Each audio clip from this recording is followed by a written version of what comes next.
Hey everybody, how's it going? It's me, Logan Joyce, aka Suburban Yinzer, and right now I'm at the grave of John Honus Wagner. And if Yinzer from Pittsburgh, you probably heard of Honus Wagner, probably one of the more famous Pittsburgh Pirates of the early 20th century. So people really don't know about Honus Wagner and his importance and his impact on the game of baseball, especially here in Pittsburgh, Pennsylvania. So in this video, I'm going to be talking a wee bit about his life and his career and how he was born and raised here in southwestern Pennsylvania and how he brought the game of baseball to the national level, especially in Pittsburgh. So he was born Johannes Peter Wagner. That is the German pronunciation for his name. Now in English, that's John Peter Wagner. He is the son of German immigrant parents from Germany. And he was born on February 24th, 1874 in Chartiersboro, Pennsylvania. And if many Indians that don't realize this, but Chartiersboro is the present-day Carnegie, Pennsylvania, in Allegheny County, Pennsylvania. His father was Johann Peter Wagner, and his mother was Catherine Wolf. And as a child, his mother called him Hans, which evolved into Honus because of Johannes. So, and that is the German name for Jonathan or John. So if you take the end of Johannes, that's Honus, and that's why he's called Honus Wagner. And so when he was 12 years old in 1886, he dropped out of school, which was very common for kids at that time to drop out of school and go work with their fathers in the coal mines or the steel mills or the iron mills in southwestern Pennsylvania.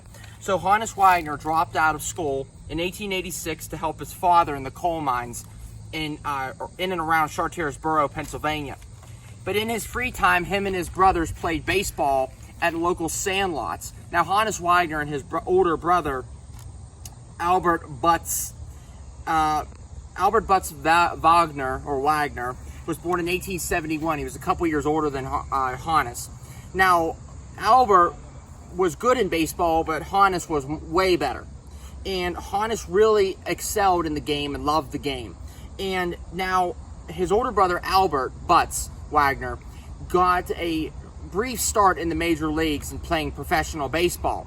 But as the years went on into the 1890s, Albert said to his coach of the team, "Why don't Yins get my younger brother Honus a try in baseball?" So the coach was like, "Okay, let's do it." He saw Honus Wagner's potential and his talent, and he said, "You know what? We're going to put him on the team." So Honus finally got a chance to play baseball on his brother's team. So in 1895, Butz secured Honus in the Interstate League team because it was in need of help. So Honus was 21 years old when he got on that team. But as the years went on, he was then picked up by the Louisville Colonels, which was a professional team in the Major League of Baseball. So his first appearance in the Major League of Baseball was in 1897. Let me see if I could find it. Okay, his MLB debut was July 19th, 1897, when he was 23. He was then traded to the Pittsburgh Pirates a couple years later. Let me see if I can find it. I got notes everywhere. I'm sorry. Totally unorganized here. So he played for the Pirates from 1900 to 1917. He was traded in 1899. He played for the Pirates for 17 years. And he was very, very talented with the Pittsburgh Pirates. Broke many records and established a precedent in Pittsburgh. Here are his facts and his details when he played with the Pittsburgh Pirates, his hometown team. He won the 1909 World Series when he was 32. He was an 8-time National League batting champion, 4-time National League RBI leader, 5-time National League stolen base leader. The Pirates retired his number 33, and he was inducted into the Baseball Hall of Fame in 1936. But into his personal life, well, going back to his baseball, let's just talk about this. Apparently it was said that back in the early 1900s, Honus Wagner could play any position. He could play shortstop, he could play second base, first base, third base, outfield. He was an all-around infield player. He had an arm of a cannon, like a cannon, and he was so talented at shortstop, it wasn't even funny. One of the most talented shortstop players in the league at the time, in the whole Major League of Baseball. He was phenomenal, it was said by witnesses.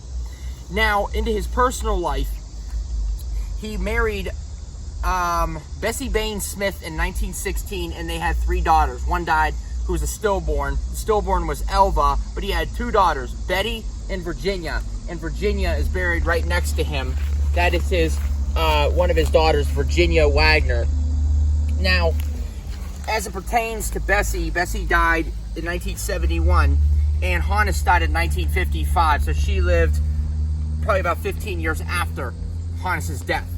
So after Honus Wagner retired from baseball in 1917 during World War I, and probably during that time, since he was of German lineage, he felt the blowback of being a German, so he retired based on that pressure, that societal pressure of being German. He then went back into baseball after his retirement, and then coached the Pittsburgh Pirates. He was a manager in 1917, but then became coach from 1933 to 1951. And into the 40s and 50s, he actually opened a store in downtown Pittsburgh called Honus Wagner. It was like a sporting goods store. And it closed, I believe, by the time I was a little kid in the early 2000s. So it was open for a decently good amount of time in downtown Pittsburgh. But Honus Wagner died on December 6, 1955 in his hometown of Carnegie, Pennsylvania. He was nicknamed the Flying Dutchman due to his speed and German heritage. Now, we all know about the famous, or the infamous, Honus Wagner baseball card from 1909-1911. That is one of the most rarest and most expensive baseball cards in the world. There are only 50 plus known cards still in circulation. And the last one, it is the second most expensive card in the world. And it was sold for $6.6 million. But the reason for its rarity, and the reason why it's so rare, is because Honus Wagner did not want to promote tobacco products to little kids. He felt that little kids should not be forced or persuaded to use tobacco products. And back in 1909 to 1911, when his card was being produced, tobacco companies were putting on the back of the baseball cards the tobacco company names and logos. And Honus Wagner was very offended by this and said, I don't want this card being printed. I don't want kids being persuaded by my face and my name to use chewing and smoking tobacco. So that's why they cut out his card, and that's why it's so rare to this day, because they stopped the production in 1911.